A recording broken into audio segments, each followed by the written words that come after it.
Opinion Tamil பார்வையாளர் அனைவருக்கும் வணக்கம். நான் உங்கள் யாசேர்.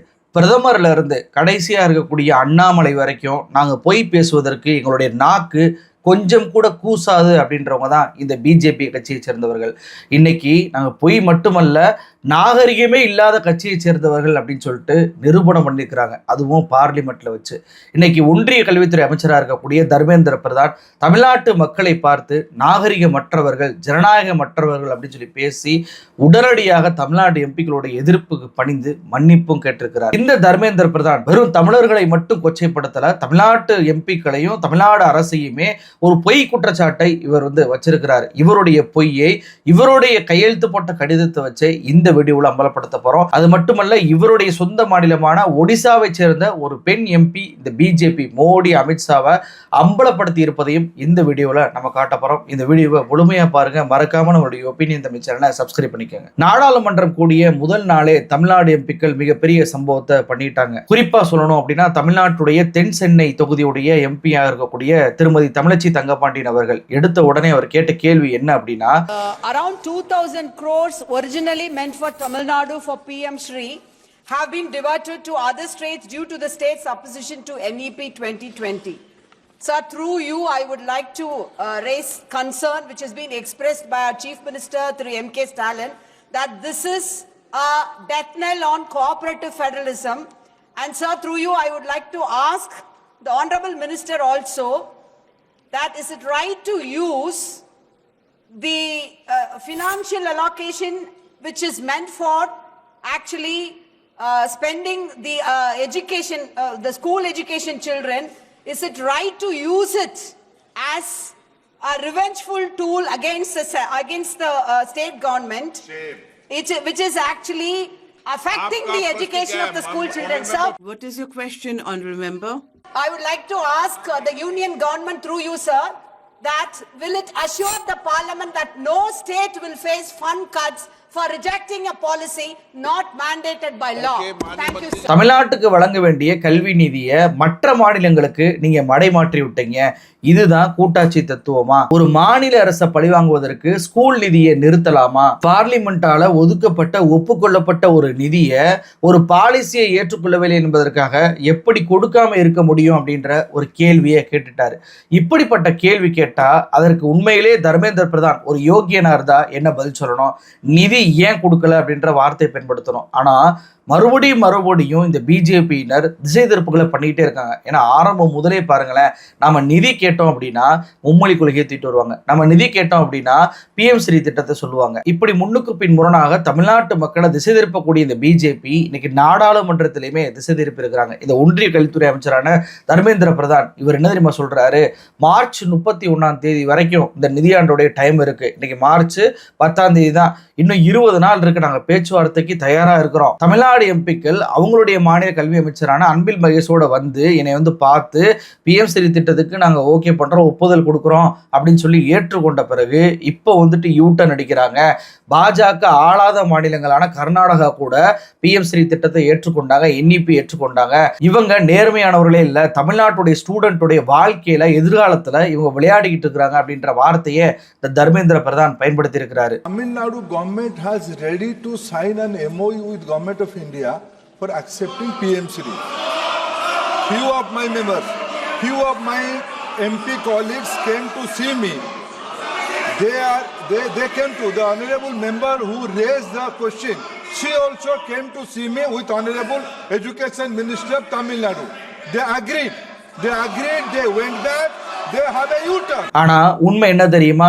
30/8/2024 தர்மேந்திர பிரதான் தமிழ்நாடு முதலமைச்சரான திரு மு.க. ஸ்டாலின் அவர்களுக்கு ஒரு கடிதத்தை அனுப்புறாரு. அந்த கடிதத்தை காட்டுறேன் பாருங்க.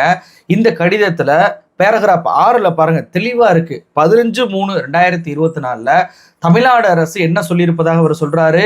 வில்லிங் டு சைன் அப்படின்னு தான் இருக்கே தவிர தமிழ்நாடு அரசு இவங்க கொடுத்த MOU ஒப்பந்தத்தை ஏற்றுக்கொள்வதாக ஒரு வார்த்தை கூட இவரே பயன்படுத்தல.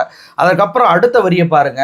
இப்படி வில்லிங் டு சைன் அப்படின்னு சொன்னதுனால ஒன்றிய அரசு ஒரு மாடல் MOU, மாடல் டிராஃப்ட் ஒப்பந்தத்தை நாங்க அனுப்பி வச்சோம். ஆனா 6/7/2024 புதிய கல்விக் கொள்கை அப்படின்ற அம்சத்தை மட்டும் நாங்க ஏற்க மாட்டோம் அப்படின்னு சொல்லிட்டு ஒரு மாடிஃபை MOU தமிழ்நாடு அரசு ஒரு லெட்டராக எனக்கு அனுப்பி இருக்கிறீங்க அப்படின்னு சொல்லிட்டு இவரே கையெழுத்து போட்டு தமிழ்நாடு முதலமைச்சருக்கு கடிதத்தை அனுப்பியிருக்கிறாரு. அப்போ இவருடைய கடிதத்தின் மூலமாக என்ன தெரிஞ்சுக்கிற முடியுது, இவங்க டிராஃப்ட் ஒப்பந்தத்தை நமக்கு அனுப்பி வைக்காமையே பிஎம் ஸ்ரீ திட்டத்துல கையெழுத்து போட சொல்லியிருக்கிறாங்க.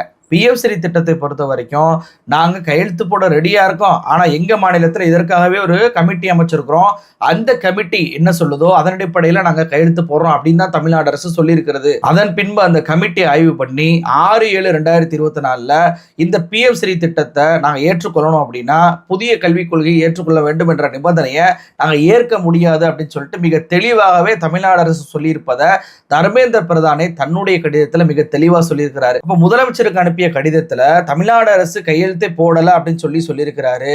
ஆனா பார்லிமெண்ட்டுக்கு வந்துட்டீங்கன்னா தமிழ்நாடு அரசு கையெழுத்து போட்டாங்க, இப்போ வந்துட்டு யூ டர்ன் அடிக்கிறாங்க, உங்களுடைய சூப்பர் முதலமைச்சர் யாரு அப்படின்ற கேள்வி கேட்கிறாரு.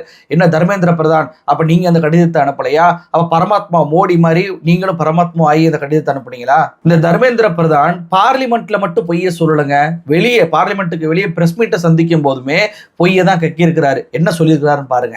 My daughter, when she was studying in a boarding school, she studied Marathi as the third language. தன்னுடைய மகள் 3வது மொழியாக மராத்தி படிச்சதா சொல்றாரு.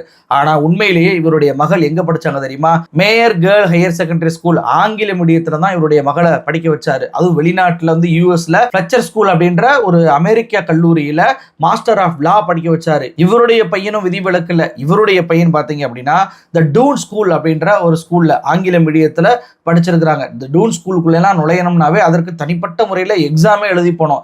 அப்படி எக்ஸாம் எழுதி போனா மட்டும்தான் அந்த ஸ்கூல்ல இடமே கிடைக்கும். முழுக்க முழுக்க ஆங்கிலத்தை மட்டுமே சொல்லி தரக்கூடிய ஒரு பள்ளியில தான் தர்மேந்திர பிரதானுடைய மகனே படிக்க வச்சாரு. அப்ப இவர் சொல்வது எவ்வளவு பெரிய அபாண்ட பொய்யா இருக்கு பாருங்க. நான் என்ன கேட்கிறேன், இவருடைய மகள் இருக்காங்கல்ல, இவருடைய மகள் ஸ்கூல் படிச்சு அமெரிக்கால காலேஜ் படிச்சு இன்னைக்கு அமெரிக்காவிலேயே செட்டில் ஆயிட்டாங்க. அப்படிப்பட்ட இவருடைய மகளை ஏதோ 2020 பின்பு 3வது மொழியாக மராத்தி படிச்சதாக சொல்றாரு அப்படின்னா எவ்வளவு பெரிய பித்தலாட்ட ஸ்டேட்மெண்டா இருக்கு பாருங்க. அப்போ தமிழ்நாட்டை நோக்கி மட்டும் இவங்க பொய்யை சொல்லல, இந்த பொய்யை நிரூபிப்பதற்காக தன்னுடைய குடும்பத்தை வைத்து கூட பொய்யை சொல்லக்கூடிய ஒரு நாகரிகமற்ற அடிப்படை அறமற்ற ஒரு கட்சி தான் இந்த பிஜேபி கட்சியை சேர்ந்தவங்க. இப்படி இவங்க நாகரிகமற்ற தெரிஞ்சுக்கிட்டு நம்மளை பார்த்து தமிழ்நாட்டு மக்களை பார்த்து நீங்களாம் நாகரிகமற்றவர்கள், நீங்களாம் ஜனநாயகமற்றவர்கள் அப்படின்னு சொல்றாரு இந்த Dharmendra Pradhan. Tamil Nadu students, they are not doing justice. They are undemocratic, uncivilized. They are undemocratic, uncivilized. They are devouring the right of Tamil Nadu students. இதை நல்லா கவனிச்சு பாருங்களேன். ஏதோ வாய் தவறி சொல்லியிருந்தா கூட ஒரு முறை சொல்லிட்டு விட்டுருப்பாங்க, ஆனா இவர் 2 முறை பயன்படுத்துறாரு. அப்ப திட்டமிட்டு தமிழ்நாட்டு மக்களை அவமானப்படுத்த வேண்டும் என்பதற்காகவே இப்படிப்பட்ட வார்த்தையை இவர் பயன்படுத்தி இருக்கிறாருங்க. இப்படி தமிழ்நாட்டை கொச்சைப்படுத்துவது என்பது இவர்களுக்கு புது விஷயம் கிடையாது. ஒடிசா மாநில தேர்தல் அப்ப இவங்க என்ன சொல்லி பிரச்சாரம் பண்ணாங்க, ஒடிசாவில் இருக்கக்கூடிய ஜெகநாதன் கோயிலுடைய திறக்கப்படாத ஒரு அறையுடைய சாவி தமிழ்நாட்டுக்காரன் எடுத்துட்டு போயிட்டான், தமிழ்நாட்டுக்காரன் அதை எடுத்துட்டு போய் தமிழ்நாட்டில் ஒளிச்சு வச்சிட்டான், நாங்க ஆட்சிக்கு வந்தோம் அப்படின்னா 5 நாள்ல அந்த சாவியை கொண்டு வருவோம் அப்படின்னு சொல்லிட்டு பிரச்சாரம் பண்ணவங்க தான் இந்த மோடியில இருந்து அமித்ஷால இருந்து இந்த தர்மேந்திர பிரதான் வரைக்கும். அப்ப தமிழ்நாட்டு மக்களை நாகரிகமற்றவர்கள் இப்ப சொல்றாங்கல்ல, முன்பே தமிழ்நாட்டு மக்கள் மீது இவங்க திருட்டு பட்டம் கட்டினாங்க. இப்படி திருட்டு கட்டம் பட்டின இந்த பிஜேபியை ஒடிசா பெண் எம்பி அம்பலப்படுத்தி விட்டாரு. जथापूर्वम तथा परम आपने जो जो बात बोला उड़ीसा के लोग सब याद रखे हैं, याद रखेंगे और आज नहीं तो कल इसका जवाब देंगे। क्या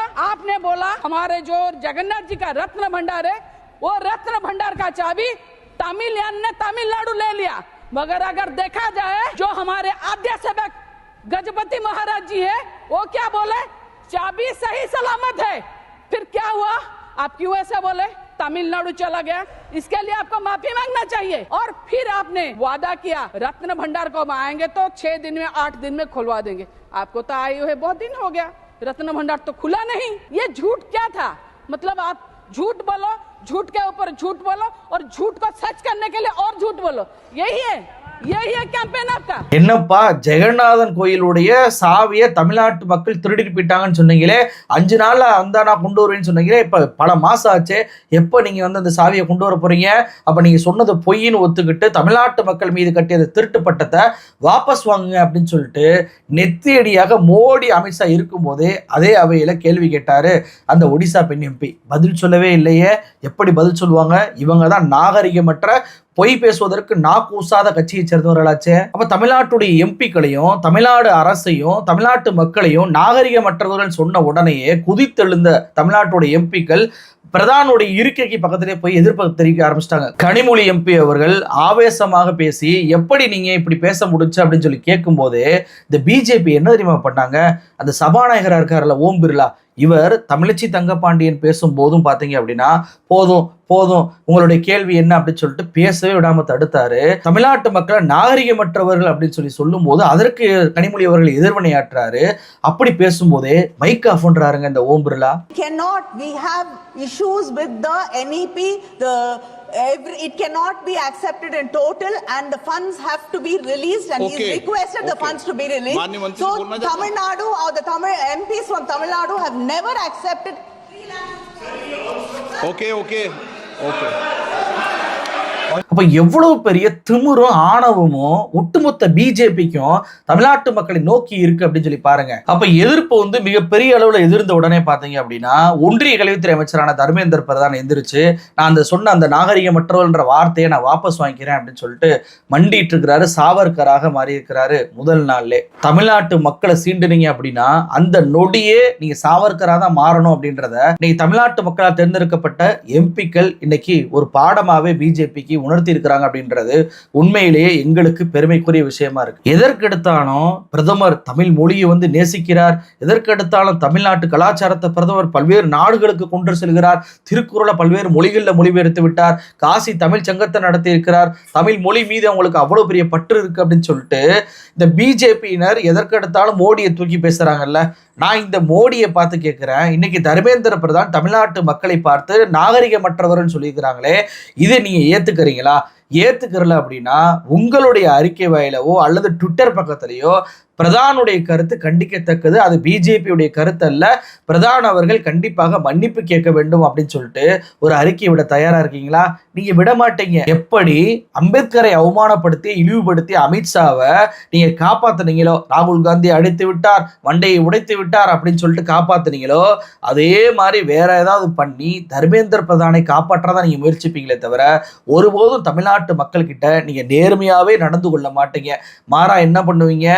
இருக்கா நம்மளுடைய அடிமை அப்படின்னு சொல்லிட்டு தமிழ்நாடு மாநில பாஜக தலைவரான அண்ணாமலையை நீங்க ஏவி விட்டு வழக்கம் போல ஏதாவது ஒரு மடைமாற்றம் பண்ணு அப்படின்னு சொல்லி சொல்ல அண்ணாமலையும் தன்னையும் நாகரிகமற்றவர் என்று தர்மேந்திர பிரதான் சொல்லிட்டாருன்றதையே மூஞ்சியை தொடச்சுக்கிட்டு முட்டு கொடுக்கக்கூடிய வேலையில ஈடுபட தான் போறாரு. ஏன்னா அந்த அண்ணாமலையுடைய யோகிதை அப்படி. தமிழ்நாட்டுக்கு ஆரம்பத்துல இருந்து கல்வி தர முடியாதுன்னு சொன்னதுல இருந்தே அண்ணாமலை திரும்ப திரும்ப ஒரு பொய்யை சொல்லிக்கிட்டே இருக்கிறாரு. இன்னைக்கு பார்லிமெண்ட்ல நடந்த சம்பவத்துல கூட அண்ணாமலை அம்பலப்பட்டு தான் போனாரு. தமிழச்சி தங்கப்பாண்டியன் அவர்கள் எடுத்த உடனே கேட்ட கேள்வி என்ன அப்படின்னா, தமிழ்நாட்டுடைய கல்வி நிதியை எதற்காக மற்ற மாநிலங்களுக்கு பிரிச்சு கொடுத்தீங்க அப்படின்றதான. அப்ப ஒன்றிய கல்வித்துறை அமைச்சர் இது வந்து தமிழச்சி தங்கப்பாண்டியன் பொய் சொல்றாரு, அப்படியெல்லாம் நாங்க பிரிச்சு கொடுக்கவே இல்லைன்னு சொல்லியிருக்கணுமா இல்லையா?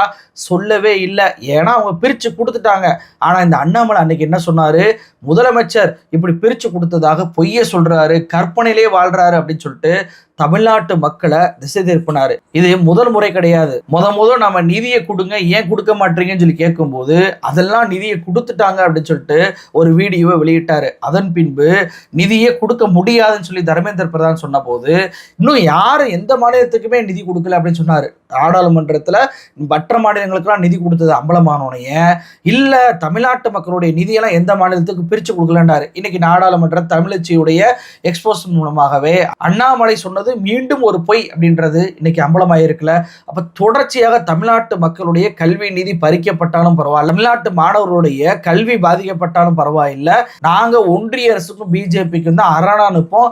அவங்க என்னை நாகரிகமற்றவர்கள் சொல்லிட்டு மூஞ்சில காரி துப்புனா கூட அந்த எச்சியை தொடச்சுக்கிட்டு நாங்க மறுபடியும் மோடிஜி வாழ்க, தர்மேந்திர பிரதான் வாழ்கன்னு தான் சொல்லுவோம் அப்படின்றதான் இந்த அண்ணாமலை கொடுக்கக்கூடிய ஸ்டேட்மெண்டா இருக்கும். எழுதி வச்சுக்கோங்க. இந்த அண்ணாமலை கண்டிப்பாக தர்மேந்திர பிரதானுக்கு ஆதரவாக பாருங்க பிஎம் ஸ்ரீ திட்டத்தில் கையெழுத்து போட்டுட்டு இன்னைக்கு தமிழ்நாடு அரசு இல்லைன்றத எக்ஸ்போஸ் பண்ணிட்டாருங்க பிரதான்வாரு. அப்போ இந்த கடிதத்தை அனுப்புனது யாருன்னு சொல்லி தமிழ்நாட்டு மக்களும் தமிழ்நாட்டுடைய பத்திரிகையாளர்கள் பிரஸ் மீட்ல போய் கேட்பீங்கல்ல, அந்த கடிதத்தை காட்டியே கேளுங்க. தர்மேந்திர பிரதான் உங்களாலதான் கையெழுத்து போட்டு அனுப்பியிருக்கிறாரு, நீ என்னப்பா ஏத்துக்கிட்டதா சொல்ற அப்படின்னு சொல்லிட்டு ஒவ்வொரு பத்திரிகையாளருமே இந்த அண்ணாமலையை பார்த்து கேட்கணும் அப்படின்றதான் என்னுடைய முதல் கோரிக்கை. ஒட்டுமொத்த உலகத்துக்குமே நாகரிகம்னா என்ன அப்படின்ற ஒரு வரலாறையும் ஒரு பண்பாட்டையும் கற்றுக் கொடுத்த ஒரு இனம் அப்படின்னா அது தமிழினம் தான். கீழடி அப்படின்னு சொல்லி போனா கூட பல நூற்றாண்டுகளுக்கு முன்பு இருக்கக்கூடிய கீழடியில கூட நாகரிகமான முறையில் அவங்க வாழ்ந்திருக்கிறாங்க அப்படின்றத இன்னைக்கு வரலாற்று சான்றுகளே அங்க கிடைக்கக்கூடிய ஆவணங்களே அம்பலப்படுத்தி சாட்சி கொடுப்பதா இருக்கு. நீங்க எங்களை பார்த்து நாகரிகமற்றவர்கள் சொல்றதை வச்சு நாங்க வட இந்திய மக்களையோ அல்லது நீங்கள் சார்ந்த ஒடிசா மக்களையோ அல்லது மோடி சார்ந்த குஜராத் மக்களையோ நாகரிகமற்றவர் நாங்க சொல்ல மாட்டோம். எங்களுடைய பண்பாடு அது கிடையாது. ஆனா உங்க கட்சியான பிஜேபி அடிப்படை நாகரிகமற்ற கட்சி, அடிப்படை ஜனநாயகமற்ற கட்சி, பொய் பேசுவதற்கு கூசாத கட்சி அப்படின்றத நாங்க மீண்டும் மீண்டும் உரக்க சொல்வோம். நன்றி.